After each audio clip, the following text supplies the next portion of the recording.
I think it's right here. I think we put this piece of wood over top of it. Yeah. I believe so. We could just go back and watch last year's video. We could. Just like our viewers at home, go back and watch last year's. Hit it. Oh, well, all right. It's right here. Watch last year's video. There she is. We buried this bad boy. I'll look down in there. There she blows. Oh, it's the moment of truth.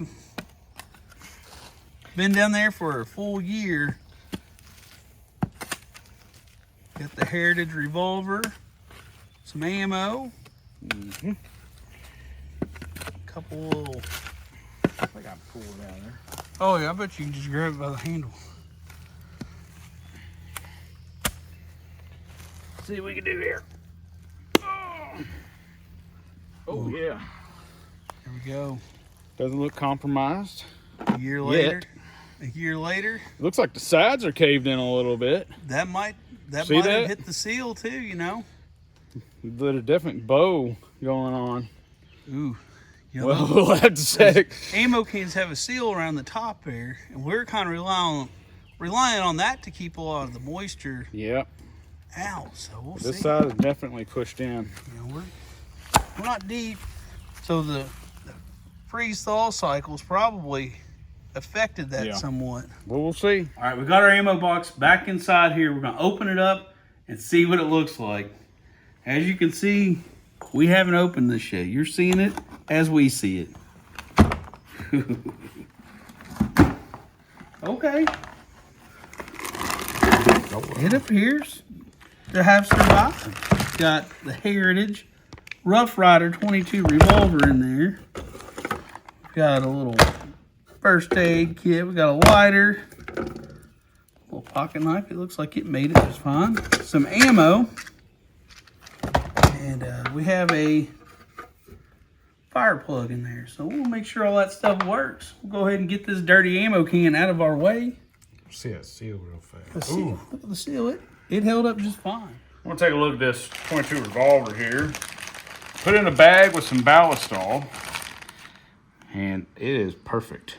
Man, I do not see any surface rust or anything going on. I do see some ballistol collected at the bottom of the bag. The heck yeah. We're going to test fire it here in a second.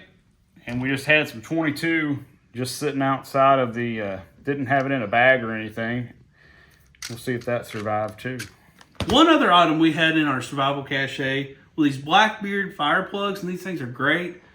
We do have a link in the description below. It'll take you right to Blackbeard if you want to pick them up. But anyways, they're little fire starters here. And I found that if you kind of work them back and forth for a little bit and then start twisting, you kind of left a little fray there. And we'll just go ahead and see if this lighter we left in here. Now this lighter, it was a Dollar Tree cheapie, so it may not work, but we'll see. I know the fire plugs are going to work. Oh, yeah. No problem at all. Buried for 1 year. And there you go. We'll also put a blade in there. Little blade. It does feel like it has a little bit of moisture on it. I don't know. But it's not rusted that I can see. I don't see any rust. Might be a little bit of surface rust. I don't know if that was already on there, if that was, you can't really tell, but it survived well enough. And we got the little emergency kit, first aid kit here. Everything looks fine, nice and dry. This is the ammo that was buried for a whole year. We'll go ahead and load it right into that. This is a single action revolver, which means every time you want to fire this gun, you have to cock the hammer back. Go ahead and check out our review video on this gun we did last year before we buried it. That's a little sticky there. All right, she's all loaded up. Go ahead and take it out here and shoot it. Heritage Revolver, a year later. We've been buried in our survival cache. Oh yeah.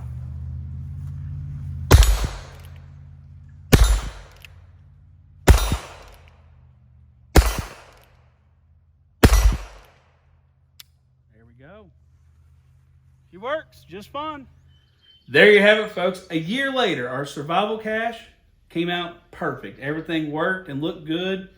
Now, the question is, what should we bury next? And it's up to you all. Sound off in the comments down below, and we'll try to put together a survival cache with your recommendations. Definitely a cool little project we did here. Year in the making. Again, everything came out great. But I want to thank you all for what you do. Check the links down below, and y'all have a good one.